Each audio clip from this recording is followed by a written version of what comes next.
శ్రీమాత్రే నమః. అమ్మ దుర్గమ్మ తల్లి, మీకు కోటి కోటి ప్రణామాలు తల్లి. జగన్మాత, ఆదిపరాశక్తి, జగజ్జనని, ఈశ్వరీ మా మాతే మహాకాళి. అమ్మ, మీరు మీ బిడ్డలని ఆశీర్వదించడానికి వచ్చారు కదా తల్లి. జగన్మాత, మీ చల్లని చూపు, మీరు కాపాడే ప్రతి ఒక్క విషయంలో మీరు ఎలా కాపాడుతున్నారంటే అలా కాపాడుతున్నారు తల్లి మీ బిడ్డలందరినీ. మీరు మీ బిడ్డలని కంటికి రెప్పలా కరుణించి కటాక్షించి అనుగ్రహించండి తల్లి. మీ చల్లని చూపు ఎప్పుడు మీ బిడ్డలందరిపై ఉండేలా చూడు తల్లి. అమ్మ, మీ బిడ్డల్ని మీరు ఏ విధంగా ఆశీర్వదిస్తున్నారు తల్లి. అమ్మ తన బిడ్డలని ఆయురారోగ్యాలతో, అష్టైశ్వర్యాలతో, సుఖ సంతోషాలతో వర్ధిల్లమని అమ్మ అనుగ్రహించి ఆశీర్వదిస్తుంది. అమ్మ సదా తన పిల్లలని కంటికి రెప్పలా కాపాడుతూ ఎలాంటి ఇబ్బందులు, ఆటంకాలు, ఎలాంటి ప్రాబ్లమ్స్ బిడ్డల జోలికి రాకుండా తల్లియే రక్షణ కవచంలా కంటికి రెప్పలా కాపాడుకుంటూ చూసుకుంటూ ఉంది. అమ్మని మనము సదా గుర్తుపెట్టుకొని అమ్మని మరవకుండా నిత్యంగా దీపారాధన చేసుకుంటూ అమ్మ సేవ చేసుకుంటూ అమ్మ పాదాలు పట్టుకొని కూర్చుంటే సదా అమ్మ మనని కంటికి రెప్పలా కాపాడుతూ మనకు ఎలాంటిది ఏమీ కాకుండా ఏమీ రాకుండా తల్లే చూసుకుంటుంది. ఆ తల్లి జగన్మాత అమ్మ మహాకాళి రూపంలో దుష్టులని సంహరిస్తుంది, శత్రునాశనం చేస్తుంది. ఎలాంటి ఇబ్బందులు, ఆటంకాలు ఏవి వచ్చినా ఆ తల్లే చూసుకుంటుంది. అలాగే త్రిపుర సుందరి రూపంలో మీకు కుటుంబంలో సుఖం, సంతోషం, ఆయురారోగ్యాలు అన్నీ కుటుంబం విధంగా ఒకటి ఎలా అంటే మీకు ఎలాంటి సౌకర్యం, అసౌకర్యం లేకుండా అన్ని విధాలుగా మీకు సౌకర్యం ఉండేలా ఆ తల్లి జగన్మాత చూసుకుంటుంది. మనము ఇప్పుడు అందరం తల్లి బిడ్డలందరం కలిసి అమ్మకి ఒక్కసారి జై జయకారం చెప్పుదాము. జై దుర్గా, జై జై దుర్గా, జై దుర్గా, జై జై దుర్గా. అమ్మ ఈరోజు మన కోసం ఏం చెప్పిందో మనము తెలుసుకుందాం. అమ్మ తన మాటల్లో మన కోసం ఈ విధంగా చెబుతుంది. ఇది మనం ఇప్పుడు తెలుసుకుందాం. మీ ఆత్మ చాలా పవిత్రమైనది. అక్కడ ఎలాంటి చెడు అంటే నెగిటివ్ ఎనర్జీ, ఎలాంటి చెడుకి స్థానం లేదు, చెడు ఉండలేదు కూడా. మీ ఆత్మ లోపల మిమ్మల్ని ప్రతి విషయంలో వెనుకంజ వేయడానికి, మిమ్మల్ని కష్టాల పాలు చెయ్యడానికి, కష్టపెట్టడానికి, మీరు కష్టపడుతూ ఉంటే చూసి సంతోషపడే వాళ్ళు చాలామంది ఉన్నారు. అవన్నీ కూడా మీ జీవితంలో సక్సెస్ అనేదే లేకుండా చెయ్యడానికి, మీరు దేనికి పనికిరారు అనే స్టేజ్కి తీసుకురావడానికి, మీ భక్తి మార్గంలో ప్రతి విషయంలో మీకు అడ్డుకట్ట వేసి వారు ఎవరో కాదు, వారు మీ ముందు జన్మలో కూడా మీకు శత్రువులే. చూసారా అండి, ఎన్ని జన్మల నుంచి కూడా వాళ్ళ శత్రుత్వం వదిలేయడం లేదు, మీ వెనకాలనే పడి వస్తూనే ఉన్నారు. ఈ జన్మలో కూడా వాళ్ళు మీకు శత్రువులే. వాళ్ళు ఏం చేస్తున్నారు, మీ ఆత్మకి అంటే మీ ఆత్మలో చెడుని నింపడానికి చూస్తున్నారు, నెగిటివ్ ఎనర్జీని నింపడానికి. కానీ అది వాళ్ళ వల్ల సాధ్యం కావట్లేదు, వాళ్ళు చెయ్యలేరు. అది మీ ఆత్మ అది అంగీకరించదు, స్వీకరించలేదు. కాబట్టి అక్కడ మీ ఆత్మ చెడుకి స్థానం ఇవ్వడం లేదన్నమాట. అలాగే మీరు ఎప్పుడు కష్టాలు పడుతూ సుఖం అనేదే మీకు తెలియకుండా చెయ్యాలని చూస్తున్నారు. కానీ అమ్మ మీకు తోడు నీడగా ఉంది. అలాంటప్పుడు వాళ్ళు ఏం చేయగలుగుతారు, అంటే మిమ్మల్ని కొద్దిగా ఇబ్బంది పెట్టగలుగుతారు, అంతేకాని అంతకన్నా ఇంకా వాళ్ళు ఏమీ చెయ్యలేరు. మీ జీవితంలో సక్సెస్ అనేదే లేకుండా చేద్దాం అనుకుంటున్నారు వాళ్ళు. కానీ ఎంత కష్టమైనా, ఏదైనా, ఎలాంటి ఇబ్బందులు, ఆటంకాలు ఏ వచ్చినా చివరికి మీరు సక్సెస్ని చేరుకొని తీరుతారు. ఎందుకంటే ఆ ఆది పరాశక్తి జగన్మాత మీకు తోడుండి మిమ్మల్ని నడిపిస్తుంది. కాబట్టి మీ యొక్క భక్తి మార్గంలో కూడా ఎలా అంటే మీరు దేవుడి దగ్గరికి వెళ్ళకుండా చేయడము, మీకు అన్ని ఆటంకాలు వచ్చేలా భక్తి మార్గంలో మీరు పూజ చేసుకోకుండా ఉండిపోతే బాగుండు. మీరు అసలు అమ్మని తండ్రిని నమ్మకుండా ఉంటే మీ జీవితంలో ఇంకా మీకు మీరు దేనికి పనికి రాకుండా అయిపోతారని వాళ్ళు ఆశపడుతూ ఎన్నో ప్రయత్నాలు చేస్తున్నారు. కానీ అవన్నీ ఏవి వాళ్ళు అనుకునే విధంగా ఏవి జరగవు. ఎందుకంటే ఆ అమ్మ ఆదిపరాశక్తి మహాకాళి రూపంలో ఎక్కడికి అక్కడ వాళ్ళకి అడ్డుకట్ట వేస్తూనే ఉంది. వాళ్ళు అనుకుంటున్నది ఒకటి కానీ జరుగుతున్నది ఇంకొకటి. వాళ్ళకు అర్థమే కావట్లేదు. అసలు ఎంత మేము ప్రయత్నిస్తున్నా వీళ్ళు మాత్రం అసలు ఇంచు కూడా కదలడం లేదు. ఎట్లున్న వాళ్ళు అట్లనే ఉంటున్నారు. వీళ్ళకి మేము ఎన్నో చేయాలనుకుంటుంటే వీళ్ళు మాత్రం అసలు దేనికి స్పందించడం లేదు అన్న విధంలో వాళ్ళు ఆశ్చర్యపోతున్నారు. వాళ్ళకి దుఃఖం కలుగుతుంది మిమ్మల్ని చూస్తుంటే. వీళ్ళకి అసలు మనం ఎంత దుఃఖాన్ని ఇద్దామనుకున్నా వీళ్ళకి దుఃఖం అనేదే రావడం లేదు. వీళ్ళు అన్నిటినీ ఎదుర్కొని నించుంటున్నారు. ఎటువంటి ఇబ్బంది పెట్టినా వాటిని అన్నిటినీ క్లియర్ చేసుకుంటూ ముందుకు వెళ్తూనే ఉన్నారు. అసలు ఇప్పుడు ఏం చెయ్యాలి, ఏ విధంగా చెయ్యాలి, ఎట్లా చేస్తే వీళ్ళు అలాంటి సిచ్యువేషన్లో పడిపోతారు అని వాళ్ళు ఆలోచిస్తూ ఉన్నారన్నమాట. ఇప్పుడు మీ శత్రువులు మిమ్మల్ని చాలా టార్చర్ చేస్తూ నరకయాతన చూపించాలని వాళ్ళు ఎన్నో ప్రయత్నాలు చేస్తూనే ఉన్నారు. ఇప్పటికీ కూడా వాళ్ళలో ఎలాంటి మార్పు లేదు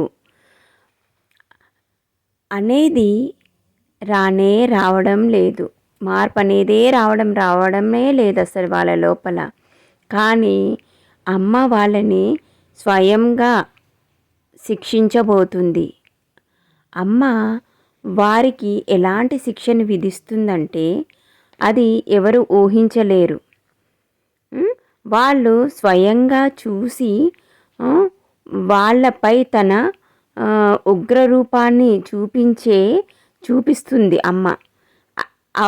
అయితే అప్పుడు వాళ్ళు దాన్ని తట్టుకోలేక గిలగిలా కొట్టుకుంటారు. చూసారా అండి? వాళ్ళు ఇప్పటికీ కూడా మిమ్మల్ని నరకయాతనకు గురి చేసి టార్చర్ చేయాలి, ఏ విధంగా మీకు కష్టాన్ని తీసుకొచ్చి పెట్టాలి, మీకు డబ్బులు దొరకకుండా చేస్తే బాగుండు అని వాళ్ళు ప్రయత్నిస్తున్నారు. కానీ అది జరగడం లేదు. ఎందుకంటే అమ్మ అనుగ్రహం వల్ల మీకు ఏదో ఒక విధంగా డబ్బులు అనేవి వస్తూనే ఉంటాయి. ఎందుకంటే ఈ అమ్మ ఉండంగా మిమ్మల్ని ఎవరేం చేయగలుగుతారు? ఏం చేయలేరు. మీకు ఎన్నో కష్టాలని సృష్టించాలనుకుంటున్నారు. మీకు బిజినెస్ పరంగా కానీ, జాబ్ పరంగా కానీ, స్టడీస్ పరంగా కానీ, మీ ఇంట్లో మొత్తం ఎట్లా అంటే కొట్టుకొని చచ్చిపోవాలి. వీళ్ళకి గొడవలు కావాలి, వీళ్ళకే ఒకరిపైన ఒకరి ద్వేషం పెరగాలి, వీళ్ళు మంచిగా ఉండొద్దు అని వాళ్ళు అట్లా చేయడానికి కూడా వెనకాడకుండా ఎన్నో ప్రయత్నాలు చేస్తూనే ఉన్నారు.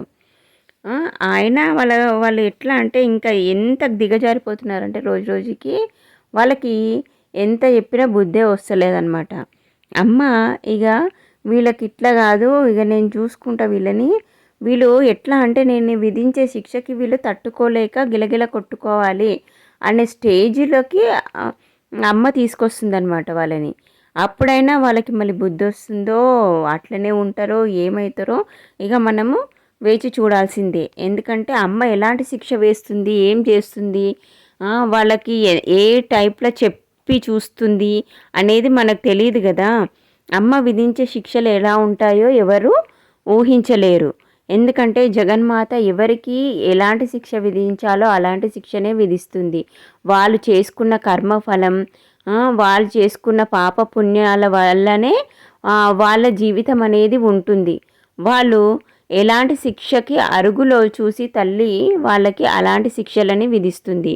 వాళ్ళు కాస్తో కూస్తో ఏదన్నా పుణ్యం చేసి ఉంటే అది వాళ్ళని కొంతవరకు ఇది చేస్తుంది. ఇక మిగతాదైతే ఇక వాళ్ళు చేసుకున్న పాపాన్ని బట్టి వాళ్ళకి శిక్షలు అనేవి ఆ తల్లి జగన్మాత వేస్తూనే ఉంటుంది. అప్పటికి కూడా వాళ్ళు మారకపోతే ఇక వాళ్ళ జీవితమే వేస్ట్. వాళ్ళు ఇక బ్రతుకున్నా కానీ కొద్ది రోజులకు జీవశవంలాగా ఉండాల్సిన పనే తప్పితే ఇంకా వాళ్ళకి జీవితంలో ఏమీ ఉండదు. ఒక ఒక సుఖం, సంతోషము వాళ్ళు ఏంటంటే వాళ్ళు ఎంజాయ్ చేద్దామన్న డబ్బులు ఉండకపోవడం ఇలా చాలా రకాలుగా వాళ్ళన్నీ కోల్పోయి లోపలికి పడిపోతారింకా. అంటే ఎలా అంటే లాస్ట్‌కి వాళ్ళ జీవితం ఎలా అయిపోతుందంటే మంచం పాలైపోతుందనమాట. అక్కడ వాళ్ళకి సహాయం పడేవాళ్ళు ఎవరు ఉండరు. కనీసం వాళ్ళు ఆకలితో ఉన్నా వాళ్ళకి అన్నం పెట్టేవాళ్ళు కూడా ఎవరు ఉండరు. అలాంటి స్టేజ్ వాళ్ళు తెచ్చుకుంటున్నారు. ఎందుకంటే ఎంత మంచి చేసి వాళ్ళకి ఎంత మంచిగుండమని అమ్మ ఎన్నిసార్లు చెప్తున్నా వాళ్ళు ఉండట్లేదు. అదే చెడుని ఆశ్రయిస్తున్నారు. అదే చెడుని చేద్దామని చూస్తున్నారు.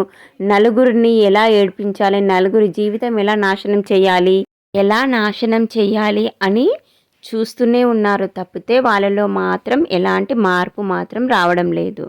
అందుకే అమ్మ ఇప్పుడు చాలా అంటే చాలా ఇదిగా ఉంది. వాళ్ళు ఇంకా ఏమన్నా ఎక్కువగా ఇది చేస్తే అంటే ఎక్కువగా చెడువుని ఆశ్రయించి వాళ్ళ దగ్గరికి వీళ్ళ దగ్గరికి వెళ్ళి మీకోసం ఏమన్నా బ్లాక్ మ్యాజిక్వి అవి ఇవి ఇంకా చేయడానికి ప్రయత్నించి ఇంకేమన్నా చేస్తే మాత్రం తల్లి ఇంకా చూస్తూ ఊరుకోదు. వాళ్ళకి గట్టిగా ఎట్లా అంటే అంత గట్టిగా దెబ్బ కొడుతుంది. వాళ్ళు ఎంత గిలగిల కొట్టుకున్నా ఈసారి మాత్రం తల్లి వదిలే ప్రసక్తే లేదు మీ శత్రువులని. ఆ విధంగా తల్లి శిక్షించబోతుంది. అది మీ అందరూ తెలుసుకోండి. అమ్మ తన బిడ్డలని ఎప్పుడు చల్లగా చూస్తుంది, కంటికి రెప్పలా కాపాడుకుంటుంది. అలాగే తన బిడ్డల జోలికి వచ్చిన ఏ ఒక్కరిని వదలదు. ఎవరు తన బిడ్డలని ఏమేమన్నారో, ఏ ఏ మాటలన్నారో, ఏ ఏ విధంగా వాళ్ళు వీళ్ళతో ప్రవర్తించారో అవన్నీ ఆ తల్లి జగన్మాతకి తెలుసు. ప్రతి ఒక్క దానికి సమాధానం ఆ తల్లియే ఇస్తుంది. మీరు మీ ఆరోగ్య విషయంలో మీరు బాధపడుతుంటే మిమ్మల్ని హింసించిన వాళ్ళు, మిమ్మల్ని నానా మాటలు అన్న వాళ్ళని వాళ్లకు ఏ రకంగా శిక్ష వేయాలో ఆ రకంగా శిక్ష వేస్తుంది. అలాగే మీరు ఫ్రెండ్స్ చుట్టాలు అది ఇది అనుకొని ఎంతో సహాయపడ్డ వాళ్ళు కూడా మిమ్మల్ని తర్వాత ఎంత ఇబ్బంది పెట్టారో ఏమేమన్నారో మీకు ఎన్ని అనరాని మాటలు అని ఏ విధంగా మిమ్మల్ని నీచంగా చూశారో అవన్నిటికీ తల్లి ఎంత ఇదిగా సమాధానం చెబుతుందంటే దాన్ని తట్టుకోవడం వాళ్ళ వల్ల కాకుండా పోతుంది. వాటికన్నిటికీ ఆ తల్లి ఖచ్చితంగా శిక్షించి తీరుతుంది. వాళ్ళు ఏమేమన్నారో వాళ్ళకు గుర్తుండకపోవచ్చు, కానీ మీరు బాధపడ్డప్పుడు ఆ తల్లి బిడ్డ మీరు ఎంత బాధపడ్డారో ఆ తల్లికి తెలుసు. కాబట్టి ఆ బాధకు ఆ తల్లి నా బిడ్డ ఇంత బాధపడుతుంది, వీళ్ళు చేసిన తప్పుకి వీళ్ళకి ఖచ్చితంగా నేను శిక్ష విధించే తీరుతానని ఆనాడే అన్నది. కాబట్టి ఇప్పుడు ఆ తల్లి వాళ్ళ పాపపు అనేది దగ్గర పడ్డది. కాబట్టి వాళ్ళకి కర్మఫలాన్ని ఖచ్చితంగా వాళ్ళు చేసుకున్న కర్మఫలానికి తగ్గట్టు అమ్మ శిక్ష వాళ్ళకి విధించబోతుంది. కాబట్టి మీరు ఎప్పుడు మంచి మార్గాన్ని వదలకుండా మంచి వైపే నడుస్తూ ఉండండి. ఒక చిన్న విషయం అండి, వీడియో మీకు నచ్చితే లైక్ చేయండి, ఛానల్ని సబ్స్క్రైబ్ చేసుకోండి, వీలైనంత వరకు వీడియోని షేర్ చేయండి అమ్మ బిడ్డల కోసం. అలాగే బెల్లుని ఎప్పుడు ఆన్లో పెట్టుకోండి. అమ్మ మాట్లాడగానే వెంటనే మీకు చేరిపోతుంది. అమ్మకి ఖచ్చితంగా ధన్యవాదాలు చెప్పుకోవడం మాత్రం మరవకండి.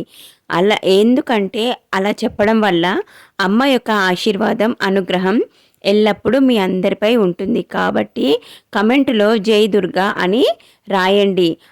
మీకు అమ్మ యొక్క ఆశీర్వాదం, అనుగ్రహం, చల్లని చూపు మీపై పడుతుంది. నేను ఆ జగన్మాతని వేడుకుంటున్నాను మీకు శత్రువులు అనేదే లేకుండా చెయ్యమని, అలాగే మీకు ఆయురారోగ్యాలు, అష్టైశ్వర్యాలు, సుఖ సంతోషాలని అనుగ్రహించమని, సదా మీరు ఆనందమైన జీవితాన్ని గడపమని ఆ తల్లిని వేడుకుంటున్నాను. మీకు అలాంటి జీవితాన్ని అనుగ్రహించమని ఆ జగన్మాతని వేడుకుంటున్నాను. అమ్మ, నీ బిడ్డలందరిపై నీ చల్లని చూపు ఉంచి వాళ్ళకి ఆయురారోగ్యాలు, అష్టైశ్వర్యాలు, సుఖ సంతోషాలని అనుగ్రహించు తల్లి. ఎలాంటి హెల్త్ ప్రాబ్లమ్స్ కానీ, ఎలాంటి ఇష్యూస్ కానీ, బిజినెస్ పరంగా కానీ, జాబ్ పరంగా కానీ, చదువులా కానీ, ఏ దాంట్లో అయినా వాళ్ళకి ఎలాంటి ఇబ్బంది రాకుండా నువ్వే చూసుకోవాలి తల్లి జగన్మాత. అమ్మ, అలాగే నీ పిల్లలకి ఎప్పుడూ నీ యొక్క సురక్షా కవచాన్ని వాళ్ళ చుట్టూ ఉంచు తల్లి. ఎందుకంటే ఇప్పుడు వాళ్ళకి శత్రువులు ఉన్నారు కదా తల్లి, వాళ్ళ నుండి మీరే కదా తల్లి వాళ్ళని కాపాడాలి. కాబట్టి మీ సురక్షా కవచం ఎప్పుడూ వాళ్ళ చుట్టూ ఉండేలా అనుగ్రహించు తల్లి. జై దుర్గా, జై జై దుర్గా. ఓం నమ శివాయ, ఓం నమ శివాయ.